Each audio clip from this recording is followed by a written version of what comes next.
Welcome.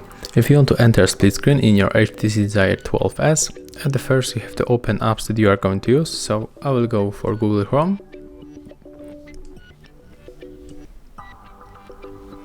Next, pick up the second application. Then go back, click on right here to open the background apps, and then click and hold one of the application. Okay, Facebook doesn't support this mode, so let's go for another one, for example for the messages. Open background apps one more time, click and hold application, drag it right here, and then tap on the second application. And as you can see right now, we are able to work on the two apps at the same time. And of course, you can also just turn it off by swiping like that. And that's how it looks. Thank you guys for watching. Leave thumbs ups, comments, and subscribe to our channel.